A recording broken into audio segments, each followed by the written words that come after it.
آقای طباطبایی، جای طباطبایی گل. بله. خودتون یک معرفی میفرمایید. بنده سید محمد امیر احمدی طباطبایی هستم. خلاصه دیگه بقیه‌اش هم بگم. بگید. تحصیل کرده دانشگاه رضوی و حوزه علمیه مشهد و دکترام هم در رشته تاریخ تشیع از دانشگاه ادیان مذاهب قم. و دیگه چی بگیم خدمت؟ دیگه زبانم چند تا زبان تسلط دارین؟ بالاخره طلبه‌ها دیگه عربی به حساب نمیارن. معمولا عربی برای طلبه‌ها مثل زبان فارسیه، خیلی به حساب نمیاد. عربی میفهمیم. یک دوره مختصری کم چند سال انگلیسی خوندیم، یک چند سالی هم زبان روسی خوندیم. مختصر انگلیسی خوندین که تدریس میکنین تو دانشگاه؟ دیگه به حساب نمیاد دیگه، چیز خاصی نیست. انگلیسی هم بلدیم در همه. خب عجب تواضع نفرمایید. تواضع که خب کدوم دانشگاه تدریس دارین الان؟ من دانشگاه حالا یه چند سال گرگان بودم درس میدادم. الان که مشهدیم فقط دانشگاه رضوی درس میدم و دانشگاه طابران که بیشترم تاریخ درس میدم. حالا بعضی اوقات تاریخ تخصصی، بعضی اوقات هم تاریخ عمومی، تاریخ تمدن، تاریخ اسلام، تاریخ اهل بیت.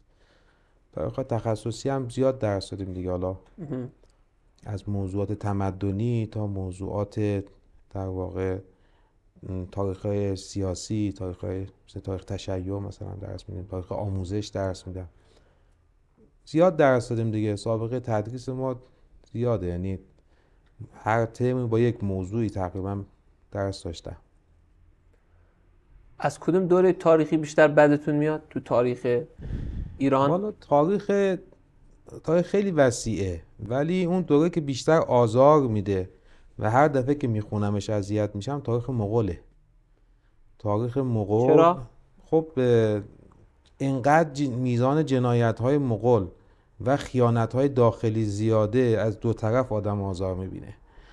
مثلا مغولا وقتی حمله میکنن به بلخ یا شهرهایی که در شرق خراسان بوده، بالغ بر چند صد هزار نفر آدم میکشن.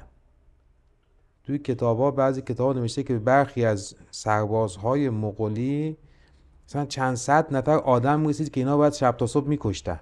اینا اسیر بودن، دستشون بسته بود، باید شب میکشتنشون به دستور مثلا خان مغول و خیلی آزاردهنده است. یا اینکه مثلا وقتی به نیشابور حمله میکنن، خب مردم نیشابور یه شهر بزرگ و با تمدنی بوده، ابرشهر میگفتن در طول تاریخ از قدیم الایام.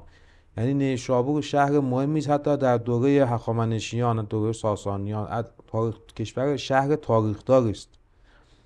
و حالا وقتی که بهش حمله میکنن، یکی از اون خاندانهایی که حالا اونجا هستن به عنوانی که فرار بکنن، یه فرار رو به جلو بکنن، میگن ما دروازه منطقه خودمون رو باز میکنیم. باز میکنن و میاد و خلاصه میزنن، همه رو میکشن. انقدر میکشن که بعض اوقات من دیگه ناراحت میشم. هر وقت تاریخ مغول رو مجبورم مطالعه کنم اذیت میشم واقعا. تاریخ همه جاش خیلی داشت خیانته ها. مثلا وقتی تاریخ صفویه رو میخونید، در واقع محاصره اصفهان، آدم میسوزه. چرا این همه جمعیت اصفهان یه نفر دفاع نکرد؟ جمعیت اصفهان چند صد هزار نفر بوده، جمعیت محاصره کنندگان چند هزار نفر بوده. در بهترین حالش بگی 20,000 نفر. هیچ کی تو اصفهان دفاع نکرد. یک سال محاصره. نه تنها اصفهان، همه شهرهای ایران نیومدن دفاع از اصفهان بکنن. آقا اصفهان دارالمؤمنین، اصفهان پایتخت شیعه است، هیچ کس نمیاد دفاع کنه. اصفهان یک سال محاصره است و با چه ذلتی صفویه رو از بین میبرن و خیلی از علما تو اون ماجرا کشته میشن، خیلی ها از بین میرن. یک وحدتی نیست این وسط، خیلی آزاردهنده است. یعنی هرچی هم بیشتر توش مطالعه میکنی بیشتر آزار میشه که آقا مثلا در محاصره اصفهان در اواخر صفویه مردم حتی گیاه حیوانات رو هم میخورن. کار به جایی میرسه که منهای حیوانات اهلی هر چیزی که پیدا میکنن و حتی بچه های کوچیک رو تو خیابون میکشتن و میخوردن. یک سال یک محاصره یک شهر که چند صد هزار نفر جمعیت داره. آمار دقیق از جمعیت اصفهان نیست، ولی خب اصفهان شهر بسیار بزرگ. در اون بره از تاریخ و خیلی اینا اذیت میکنه آدمو دیگه. بعد تاریخ اعراب که خیلی به جوونا سواله که حمله عرب‌ها به ایران، جنگ قادسیه، حمله عرب‌ها به ایران خیلی راحت بگم اگه بخوای خیلی مقدسش بکنی اشتباهه. بگه حمله مسلمان‌ها در بحث جهاد بوده، نه این یه حرف غیر واقع. واقعش اینه خب یه عده از این عرب‌ها وقتی حمله می‌کردن به ایران به چشم گنجینه نگاه می‌کردن. گنجینه که وله، ولی از اون طرف هم در ایران کسی دفاع نکرد. چه حکومتی بود که بعد 2-3 تا جنگ از هم پاشید؟ شما تمام جنگ‌های مسلمان‌ها که نگاه کنید چند تا جلالله و جسر و اینهاست که در همین منطقه غرب ایران اصطلاحاً اون طرف کوه زاگرسه، نه آخرش نهاوند ایناست که مرکز زاگرس. بعدش کو جنگ کسی دفاع نکرد. حکومت ایران سالها بود از بین رفته بود، سالها از بین رفته بود و بعد مسلمان‌ها که همون کسی جلوشون نگرفت. خود خسرو پرویز از بین بردش. وقتی هیرا رو از بین برد، هیرا یه حکومت بود در واقع حائل بین عرب‌ها و ایران که این رو به خاطر کبر و غرورش از بین برد و بعد که اون از بین رفت عملاً دیگه مسیر واسه تجاوز به ایران باز شد. پس این خود خسرو پرویز ایران رو نابود کرد، عملاً خودشون نابود کردن و کسی هم دفاع نکرد. شما اگر بیاین تاریخ ایران در قرون اولیه رو بخونید نگاه میکنید کدوم جنگ بعد از نهاوند و اینها، این منطقه نهاوند آخرین پیشروی و جنگه، بعدش کدوم جنگ اتفاق افتاده؟ بعد یه سوالی که خیلی برای جوونا هستش اینه که میگن حضرت امام حسن و امام حسین توی جنگ قادسیه یعنی علیه ایران بودن. ببینید تاریخی ها چند دسته میشن. بعضیا نگاهشون به تاریخ کلامیه، راحت بگم آخوندیه. اینهایی که نگاهشون به تاریخ آخوندی یک نگاه دارن، بعضیا ضد آخوندیه، اونا هم یک نگاه دارن. خب تاریخ اصل تاریخ در بی‌طرفیه که این اتفاق نمیفته. تاریخ بی‌طرف من ندیدم نوشته بشه. غالبا مورخین همه طرفدارن، یعنی نمیشه تو مورخ بی‌طرف پیدا بکن. واقعیتشه، این واقعیت امر. حالا میگن در اصول تاریخی هست. برخی میچنین روایت میگن این روایت خیلی موثق نیست. حالا باز بعضی میگن آقا نه این نظر شاذی. نه، بعضی میگن اینجا میخوان در واقع در مخصوصا در قرون بعدی این در بین شیعه به وجود اومد، چون بیشتر شیعیان اومدن به سمت ایران. یه حس ایرانیگری یا شعوبیه‌ای در ایرانی‌ها و شیعیان شکل گرفت، منجر شد به این حرف‌ها. خیلی نمیتونیم روش نظریات تاریخی داشته باشیم. یعنی امام حسن و امام حسین در جنگ بودن یا نبودن؟ غنایم در اون دوره طوری بود که میرفت مدینه. اینی که از غنایم این جنگ‌ها که بین مسلمان پخش میشد، قاعده بر این بود در قدیم در صدر اسلام که این غنیمت‌ها پخش میشد. لذا اینکه میگن صحابه پیامبر پولدار شدن مال این بود دیگه. غنیمت‌ها میومد بر اساس نسبت کسی که زودتر مسلمان شده بود، مثلا در دوره عمر بن خطاب هر کی زودتر مسلمان شده بود بیشتر بهش میدادن. حالا فرض که این همه جنگ و این همه چی اتفاق افتاده، کل دنیا رو گرفتن دیگه، غرب و شرق جهان اینا گرفتن دیگه در یه دوره خیلی کوتاهی. اینکه از این غنیمت‌ها استفاده می‌شده توش شک کمه، یعنی شکی نیست واقعا. ممکنه مثلا کنیز اومده باشه که زیادم هست، یعنی شما ممکنه اتفاق بیفته، ولی اینکه یه حضور فیزیکی داشته باشن بعد بخوام به یک نحوی تطهیر بکنی، یا مثلا بگه زن امام حسین علیه السلام یک شخصیتی بوده مثلا ایرانی که مثلا فلانی بوده، اون حس مثلا خدایگانی که در شاهنشاه نهفته است، اون نهفته است دیگه، مگه غیر از اینه؟ الان یعنی از آخر نیست، شهربانو نیست، شهربانو همسر امام حسین نیست. پس اون مولوی که گفته بود شهربانو همسر امام حسین و مادر امام حسین، نه یک قول ضعیفی است. نه قول ضعیف، آخه نمیتونی اثبات کنی، مگه شناسنامه هست؟ این تاریخ اینطوری ها، ممکنه مثلا یه روز دیگه یه بگن نظر مثلا فلانی اشتباه بگه. من نظر خودم اینه، من کار ندارم فلانی تو کتابش چی نوشته. ما دیگه آخوند یه بحث آخوندی یه چیزی مزیت خوبی داره که آدم بعد نظر خودشو بگه دیگه. یک جای دیگه از یک جایی به بعد تا یه جایی شما میتونی فقط مقلد باشی، از جای بعد دیگه بعد نظرت خودتو بگی. بالاخره تو این زمینه شما به نتیجه اجتهاد مثلا رسیدی، ما نمیگیم اجتهاد فقهی، ولی تو تاریخی که ما به نظر خودمون میگه. البته کسی داره این حرفو میزنه که دکترای تاریخ داره ها، میخواد نظر به خودش حدی مطالعه کردم توی عرصه که بگم من نظرم اینه، نظر شخصی خودم اینه. نه اینکه مثلا بعضیا میشینن دور هم دیگه میوه میخورن، نه هر کی یک نظر تاریخی سیاسی. مثلا ما ایرانی‌ها خیلی بحثای تاریخی بعضی اوقات بحثایی هم میکنم، من وقتی میشینم فقط سکوت میکنم دیگه. چون واقعا وقتی حرف میزنی هم اونا آزرده میشن به خاطر کل جلسه پای فکری اصلا میپاشه، به خاطر که یک چیزو از یه جای شنیده قبول کرده رفته جلو و بعد ما اصلا جلو اینو اصلا. یکی از شایعات تاریخی که کلا غلطه ولی مردم باورش دارن چیه؟ یکی از شایعات تاریخی که کلا از اساس غلطه و مردم همه باورش دارن. از این زال بگذر. این یک سری از شایعات مثلا در تاریخ تشیع یه سری حرفا هست که یه عده از نظر کلامی قبولش میکنن، از نظر تاریخی قابل دفاع نیست. خب تو تاریخ ایران چی؟ مثلا چیزی که کلا غلط. مثلا کتاب دکتر زرینکوب نوشت خدا رحمتش کنه به نام 2 قرن سکوت. آیا واقعا ایرانی 2 قرن سکوت کردن؟ یعنی میتونیم بگیم ایران در 2 قرن اول ساکت بود یا خیر؟ آثاری که ایرانی‌ها نوشتن یه دوره در تاریخ معاصر هست، حس ناسیونالیستی، وطن پرستی مثلا. این ناسیونالیستی کلمه بهتریه چون وطن پرستی کلمه مقدسه، ناسیونالیستی کلمه بار منفی داره. اینا در تقریبا اوایل این قرن گذشته، یعنی از هولوش اواخر قاجاریه تا آخر پهلوی معمولا بود دیگه. چنین دید هنوزم هستا. اومدن در مخصوص در دهه 30 و 40 خیلی اوج گرفت در دانشگاه. اومدن گفتن ایران دچار افت شده، ایران ضرر کرد وقتی که مسلمان‌ها حمله کردن. بعد خب واقعیت تاریخ چیز دیگه ایه.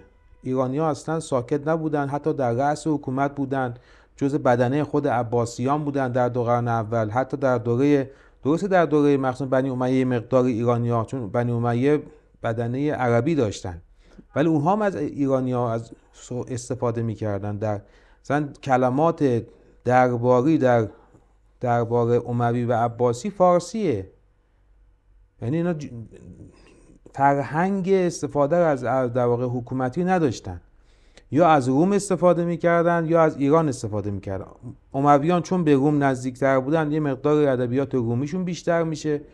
عباسیان چون در واقع توسط ایرانی ها به قدرت میرسند، چون در واقع ابو مسلم و اینها همه ایرانی هستند، کسایی که میان بغداد و در واقع میان تا شام و همه رو میگیرن، امویان همه ایرانی هستن. همین ابو مسلم به نظر شما آدم خوبی بوده یا آدم بدی بوده؟ چون الان تیم مشهد اول گذاشتن ابو مسلم، بعد گفتن آقا اسمشو عوض کنیم، گذاشتن مشکی پوش. تو همین مشهد یک سکه دارم بعد بهتون نشون میدم. اولین حکومت شیعی بعضی میگن آقا مثلا آل بویه بود. خیلی دقیق نیست. ببین شیعیان به حالا ممکنه شیعیان فرقای مختلفی دارن، اینها در همین محدوده مشهد و طوس یه کسی به نام عبدالله ابن معاویه قیام میکنه، یه حکومتی تشکیل میده. وقتی حکومت تشکیل شد انقدر قوی میشه که سکه هم میزنه. اون سکهشو من دارم، این سکه اصلی نیست ولی ما بشیم سکه بدل استان کپی برابر اصلش. و تشکیل حکومت میده، چند سال هم حکومت میکنه. قیام ابو مسلم اتفاق میفته. قیام ابو مسلم که اتفاق میفته با شعار چی؟ الرضا من آل محمد، پرچم سیاه جامگان حرکت میکنن، میان از اقصا نقاط خراسان هم حرکت میکنند میان. وقتی به اینجا میرسه اینو میکشه عبدالله بن معاویه. بله. و خیلی یعنی جریان، حتی یک وقتی در مدینه وقتی میشینن هنوز نفرات اول عباسیان به حکومت رسیدن در محضر امام صادق علیه السلام میشینن، بعد میگن آه شما باید بیاین، به امام صادق اشاره میکنه. بعد حضرت نگاهی به جمع کنه که بعضیا در این جمع هستند که داعیه خلافت دارن، اینهایی که برای ما قیام نکردند. حضرت اصل جریان رو میدید و خود ابو مسلم هم فهمید ولی بعد کشتنش. ابو مسلم هم کشتن؟ بله. ابو مسلمه خلال، 2 تا اینا داعی بزرگ داشتن، 2 شخصیت اصلی داشتن که ابو مسلم بود در خراسان، ابو مسلمه خلال بود در عراق. و اول ابو مسلمه خلال به این نتیجه رسید که کار عباسیان به درد نمیخوره. نامه‌ای نوشت به امام صادق. امام صادق نامه پاره کرد، در آتش انداخت به عنوان جواب که اینها بالاخره برای ما قیام نکردن، یعنی برنامه‌ریزی انجام شده بود. بعد کشتنش. ابو مسلم در برنامه کشتنش، حذفش کردن. طبق اون قاعده که میگن بالاخره انقلابات. خب من حالا یک سوال بپرسم. خیلی از کامنت ها میان میذارن خدا رحمت کنه نادرشاه افشار رو، نمیدونم شما آخوندا رو. اخیراً برای ده نوجوان درس تاریخ میگفتم. بعد ببین تاریخ که میخونی باید بی‌طرف باشی. هم موقع مطالعه تاریخ باید بی‌طرف باشی، هم موقع بیان تاریخ. اگر نباشی تاریخ درس نمیدی که. یعنی وقتی اساس موضوع مثلا عدالت اصل موضوع امام جماعته، آدمی که عادل نیست که امام جماعت بودنش الکیه، یا با لباس قصبی مثلا امام جماعت بره نمازی مکان، نه اصل موضوع از بین میره دیگه. بعد صحبت از نادر شاه شد. گفتم این تو یک دوره نادر یک شخصیت خیلی عالی بود برای ایران و خدمت بزرگی به ایران کرد. ایرانی که در واقع نابود شده بود توسط عده قلیلی از افغان‌های قلزایی یا قلزایی، این اومد ایران زنده کرد. ولی نادر خودشو نابود کرد. حماقت نادر فرمانده خوبی بود در جنگ، ولی پادشاه خوبی نبود. این چیز مخفی نیست که نادر خودشو به کشتن داد دیگه. چی کار کرد؟ نادر بدگمان شد. بدگمانی نادر به اطرافیانش. این اولین کسایی که با نادر مخالفت کردن علمای اصفهان بودن که همه رو کشت. نادر قبل از رضاخان بازی کرد، یعنی حوزه‌های علمیه رو بخشی تعطیل کرد، موقوفات رو برداشت و اتفاقاتی که شکل داد. ولی بعدی که دیگه کشورگشایش انجام شد، تثبیت حکومتش اتفاق افتاد، یعنی از شرق تا خراسان رو گرفت تا هندوستان رو گرفت، پول زیادی برای خودش از هندوستان آورد. 70 میلیون سکه طلا فقط یکی از قرامت بودین که اونها در محاصره دهلی سربازای نادر کشته شدن با اینکه نادر صلح کرده بود و به خاطر این 70 میلیون دینار سکه طلا براش فرستادن. ثروت زیادی آورد. بعد رفت شروع کرد به کشورگشایی تا منطقه قفقاز، اینا همه گرفت، منطقه عراق امروزی تقریبا گرفت. هم مغرور شد هم کشوردار نبود نادر، یعنی تشکیل حکومتش به درد نمیخورد، حکومتداری خوبی نکرد، باشه زود در بین رفت، خیلی زود. نادر کی کشت؟ اطرافیان نادر کشتن. نادر بچه‌شو کور کرد خاطر که ترسید به جانشینش بشه. همون کاری که خیانتی که شاه عباس کرد. شاه عباس صفوی خریت اصلی و حماقت اصلی رو در صفوی شاه عباس میکنه. شاه عباس اول یا دوم؟ شاه عباس اول دیگه. شاه عباس اول هیچ جانشینی برای خودش نمیذاره، همه رو میکشه. بعد دقیقاً از زمان شاه عباس اول، از انتهای دوره شاه عباس اول که اوج قدرت صفویه هست، سقوط صفویه شروع میشه.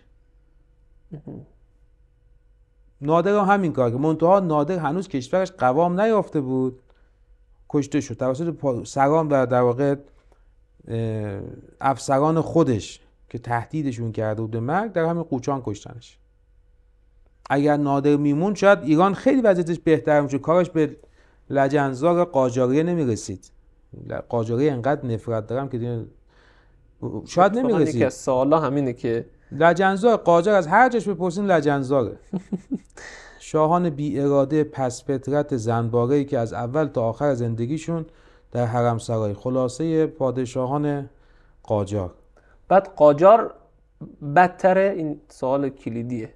قاجار بدتره یا پهلوی؟ نه اصلا قابل مقایسه نیستن در خیلی جهات. قاجار روی مذهب بیشتر تاکید دارن. خب چرا؟ چون در گذشته مثلا در اون دوره تاریخی دین و دیانت مثلا تشیع بخشی از حکومت به حساب میاد. این حکومت‌ها خودشون رو وامدار نیستن که حتما از در واقع از دین تنها حربه‌ای هست که میتونن قدرت حفظ کنن، چون همه مردم ایران بدنه دینی هن. به نگاه جامعه الان نکن بگه جامعه الان ممکنه. و خب از علما حمایت میکردن، تلاش‌های دینی که قاجارها داشتن اینها قابل تقدیره. شما کتاب‌هایی که در همین 200 سال گذشته نوشته شده در دوره قاجار شما مشهوده. اما در واقع قاجار اون شرافت ایرانی نداشتن عملاً. یعنی عملاً حتی حالا بحثم هست که مثلا قاجار اونقدری که استعمار تو قاجار نفوذ کرد که دیگه چیز عجیب غریبیه دیگه، تا وزیر خارجه ایران حقوق بگیر اوناست. حقوق بگیره انگلیس. بله. پهلوی خب در دوره پهلوی شما مثل دوره قاجار کشور از دست ندادی که. چند تا نقطه کوچیک از ایران اونام خیلی استراتژیکه ها، ولی از نظر حس ملیگرایی پهلوی بالاتره. از نظر اینکه پهلوی حماقت که این دو تا پادشاه من میگم در ایران حماقت کردن. یکی نادرشاه یک چیزی دین میخواست درست کنه که شیعه و سنی با هم ترکیب بکنه، کاری که اکبرشاه در هندوستان کرده بود که منجر شد به یه چیزی شبیه همین سیک هایی که الان در هند هستن که عمامای رنگی میبندن که عربا بهشون میگن سیخ. تو کتاب اینا سیک، اینا میگن سیخ. حالا چرا سیخ میگن نمیدونم، ولی این سیخ گفتنشون جالبه. نادرشاه من چیز اینجوری درست کنه، یه چیز ترکیبی که هم شیعه باشه هم سنی باشه. خب علمای شیعه نمیپسندیدن که شیعه رو اینقدر تضعیف بکنن دیگه، چون اون موقع شیعه در برتری بود در ایران در مقابل تمام حکومت‌های سنی دنیا. این اون موقع دور تا دور ایران همه سنی بودن. گورکانیان، افغانستان در واقع ببین به سمت ترکمنستان همه سنی هستن. از این ور دور بزنید بیان این ور عثمانی، کل شمالی غرب ایران عثمانی بود دیگه. خب عثمانی هم بزرگترین در واقع حکومت سنی مذهب اون دوره است. رضاخان همین اشتباه رو کرد. وگرنه رضاخان موقعی که وارد حکومت میشه قدرت رو به دست میگیره علما تاییدش میکنن. مرحوم مدرس چی؟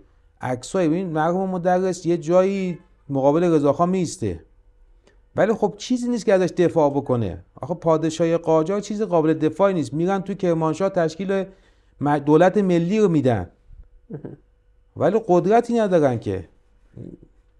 بعد باز برمیگردن به تهران، دولت ملی در کرمانشاه چند صباح بیشتر نیست برمیگردن، ولی مثلا مقابل ریاست جمهوری رضاخان میسته محکم، از هیچی هم نمیترسه. اتفاقا ما الان آخوندی مثل مدرس خیلی کم داریم، نادره، هیچی نداشته، راحت زندگی میکرد، از هیچی هم نمیترسید، از هیچی نمیترسید. ترورش کردم مگه ترسید؟ عکسش دیدین این عبا رو میگیره بالا، تیرا میخوره به دستش، دو تا دستش تیر میخوره، اما من میگیره سر عصا، عبا رو میگیره بالا. اون که تو شب تیر مینداخته تیرا میزنه میخوره به دستاش. ای عکس داره تو دستاش اینجوری تو بیمارستان نشسته، ترورش میکنن دیگه، میخوام بکشن. هم اوایل رضاخان. اما علما با اومدن یه قدرتی مثل رضاخان موافقن یه عدهشون، به خاطر که بلبشوی مشروطه رو دیدن. مشروطه خیلی خسارت به ما زد. این همه علما برای مشروطه دفاع کردن، قیام کردن، خون دادن. آخر مشروطه چیزی شد به نام غرب، برای غرب، به کام غرب و به نفع استعمار. و این منور فکرها یا روشن فکرها اومدن مشروطه رو به جای رسوندن که آقا شیخ فضلالله به قول حضرت آقا میگه نماد وطن پرستی جنازه شیخ فضلالله، اون بالا داره تکون میخوره، داره باد میخوره، یه اون پایین میرقصه در میدان توپخانه، در اون شهری که سید محمد طباطبایی هست، در اون شهری که در واقع علمای بهبهانی هست و علمای دیگه هستن، کسی نیست ازش دفاع بکنه. اینقدر مطالب قشنگی که ما تحت تاثیر یه حرفی سوالا نمیتونیم بپرسیم. آخوند خراسانی یه حرفی داره، حرفش قشنگه. وقتی میفهمی اتفاق میفته میگه آقا سرکه ریختیم شراب شد. آخوندم میکشن. آقا آخوند شهیده، چرا آقایون باور نمیکنن؟ آخوندو شهید کردن. آقا نجفی قوچانی تو کتابش میگه. آقا نجفی یک سیاحت غرب داره، سیاحت شرق داره، یک کتابی داره به اسفار اربعه، یعنی سفرهای چهارگانه‌ای که انجام داده در طول زندگی نامشه. شاگرد آخونده، فدایی آخوندم است. اونجا میگه آقا آخوندو کشتن، آخوندو مسموم کرد. آخوند با تمام هیمنه علمای شیعه، یعنی تمام نجف، تمام کاظمین، تمام بغداد، هرچی عالم شیعه ایرانی بلند میکنه میاد به سمت ایران. اگه پای آخوند به سمت ایران میرسید، خواب خیال بود که رضاخان به قدرت برسه. خواب خیال بود. آخوند یک کسی واقعا میگه بین علمای شیعه درایت داشتن. یه حرفی آقا در قم خیلی بود، ولی خمینی یه چیز دیگه بود. عالم زیاد بود در قم، شاید عالم ملاتر از آقای خمینی هم بود. این مرد هیچ ادعایی نداشت نسبت به علم خودش، با اینکه آدم ملایی بود. در بین علما هم آدم ملا باسوادی، آقای خمینی کسی به بیسوادی نمیشناخت، بلکه یک طلبه مبرزی که بابا از اول اوان جوانیش صاحب قلم دیگه، کتابی که داره کشف الاسرار اینا که نوشته مال جوانیش، آقا ما 26 7 سالشه. کتاب قوام اون کتابو نگاه کن، با این کتاب فقهی نیست، کتاب کلامیه، قوام کتابو نگاه کن چه پاسخهای شکننده و قوی محکمی میده به طرف، ولی نمیتونستن این کارو بکنن. در همون دوره رضاخان خیلی عجیبه، صدایی از برخی از شهرهای مذهبی در نیامد. این داستان کشف حجاب و تغییر لباس اجباری 2 تا داستانه، یه داستان نیست. تغییر لباس اجباری شروع میشه از 1306، قانون ثبت میشه، اجرا میشه که لباس متحدالشکل اصطلاحاً مردم ایران باید لباساشون در بیان، کت و شلوار بپوشن و کلاه پهلوی بپوشن. این یواش یواش میاد در کل ایران پخش میشه تا میرسه یه عده از علما مخالفت میکنن، خیلی مخالفت آرومه. و بعد داستان کشف حجاب خاندان سلطنتی اتفاق میفته. هنوز تا اون قانون 7-8 سال فاصله است.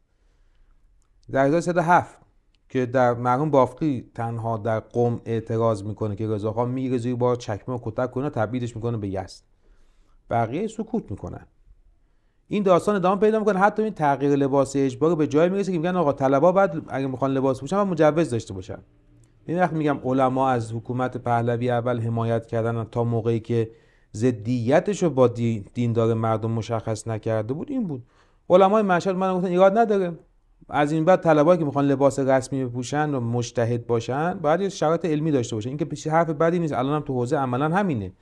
هر بی سوادی که نمیذارن که لباس بپوشه که میگن ایراد نداره. کی امتحان میگه؟ خود علما. یواش یواش قانون لباس تغییرش در واقع متحدالشکل به حوزه علمی هم وارد میشه.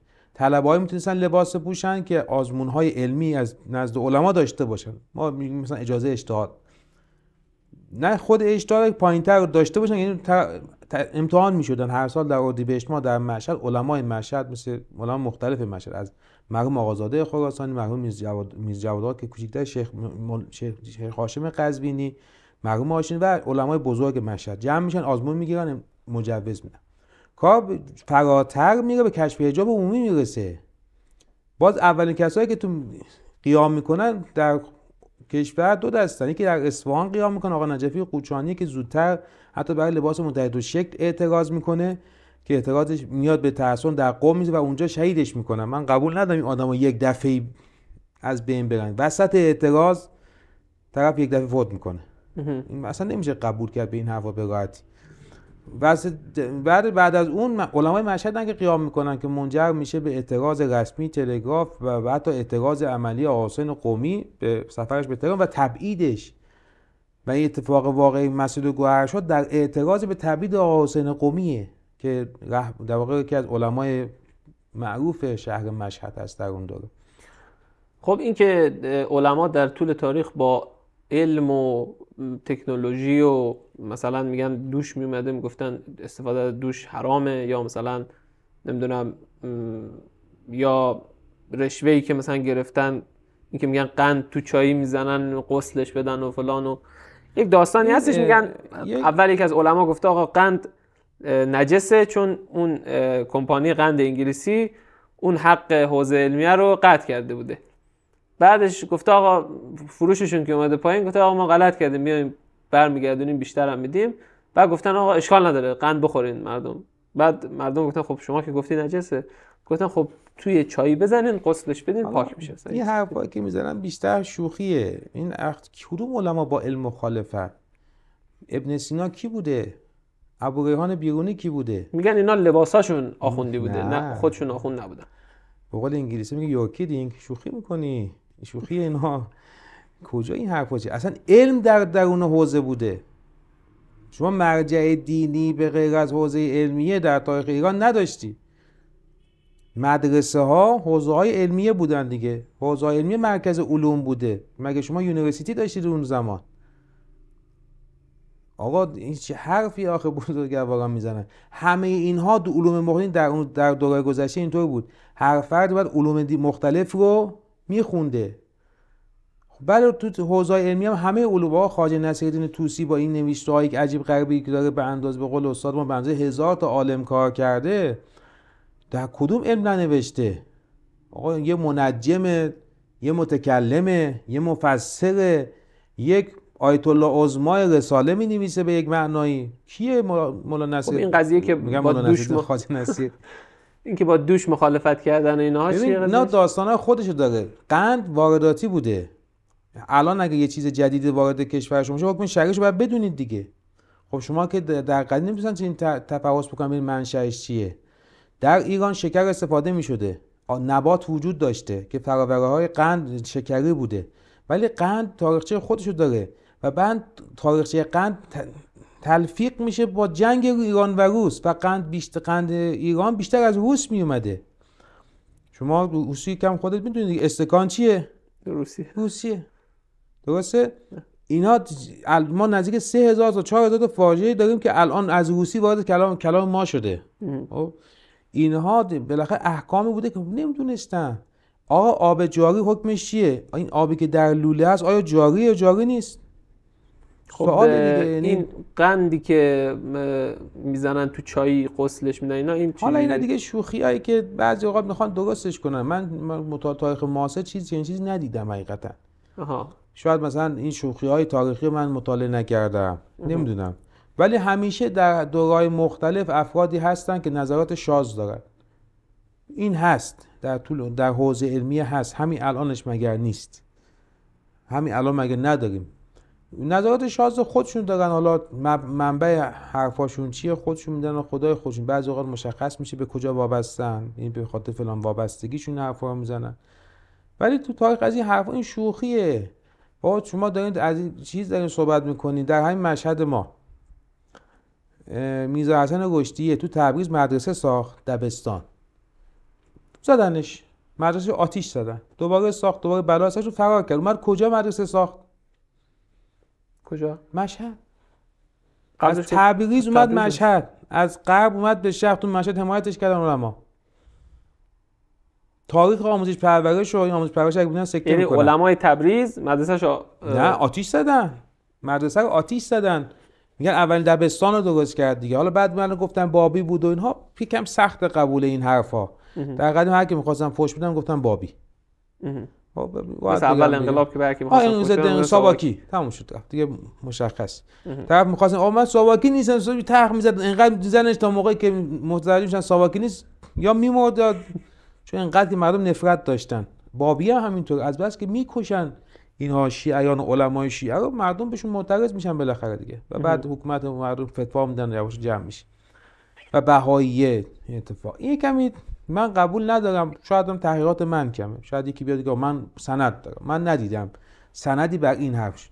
ولی در اینا در مشهد تمام مدارسی که ساخته میشه، دبستان ها، چون تا موقع همه مکتب بوده دیگه، همه آخوندن. میگم اگه این آموزش پرورش رو بدونن فکر کنم سکته کنه. والا همه اولین مدرسه رو تو ایران آخوندا رو انداخته. اصلا علما حمایت میکنن از دبستان ها که دبستان ها و مدارس راه میافتن، مخصوصا در خراسان. من دیگه هم سند دارم، هم کتاب دارم، هم آثار دارم، همه چی دارم. همشون شیخن، همشون یعنی پیشوند شیخ جلوی مؤسسین و مدیران مدرسه است. این الان این حرف زدن ساده است ها. تو اون زمان ببین یک شما اینقدر فکرت باز باشه در حوزه علمیه مشهدی که حالا معروف هم هست آقا به فلان مکتب فکری که الان هست ضد فلسفه و اینها، که اونم من باش موافق نیستم که همه حوزه در طول تاریخ اینجوری باشه. ولی خود علما هم خودشون مدرسه میزنن. مثلا مدارسی داریم که اون موقع مثل الان مدرسه غیر انتفاعی هم نبوده، همه وابسته بوده مدارس. یعنی علما پول خرج میکردن واسه مدارس، نه که پول بگیرن مردم درس بخونن. مدرسه مشهد اینطوریه. پس یعنی تکنولوژی که مخالفش نبودین علم گسترش میدادین. علما خب پس چرا شما آخوندا چرا اینقدر با تاریخ دشمنین؟ آخوندا با تاریخ دشمن نیستن، فرصت خوندن تاریخ به نظر من ندارن. این یک واقع تاریخی هست در قرن در واقع 12 هجری. مکتب اخبارگری بعد از دوره صفویه یواش یواش تضعیف میشه و در مرحوم وحید بهبهانی اصولیین رو حاکم میکنه بر حوزه. الان ما شاهد حضور اصولیین هستیم. اصول و عقلگرایی باعث رشد حوزه علمیه میشه، یعنی حوزه علمیه شکوفا میشه، فقه شکوفا میشه، قواعد فقهی میاد، اصول نوشته میشه. منتها وقتی اینا میان عملاً چه اتفاقی میفته؟ اصول باعث میشه که بقیه علوم تضعیف بشه، یعنی قدرت فقه و اصول میاد میچربه به بقیه علوم. لذا شما میبینید زمینه در واقع نوشتن آثار تاریخی در شیعه کم میشه. یعنی وقتی میگم مثلا کسی آقا بزرگ تهرانی کتاب مثل از ذریعه می‌نویسه یه دی مسخرهش میکنه، اوه حوصله داره. حالا الان میفهمیم چه کار بزرگی در 60 70 سال پیش انجام داده. بعد عملا توجه میره به سمت این دوتا علمی که بالاخره امروز در حوزه حاکم هست و این باعث تأسفه که فاصله میگیرن. البته امروز رویه اینطوری نیست، یعنی طلابی هم هستن که کارهای قوی تاریخی میکنن، بلکه الان هیئت علمی برخی دانشگاه معروف کشور همه طلبه‌اند در رشته تاریخ.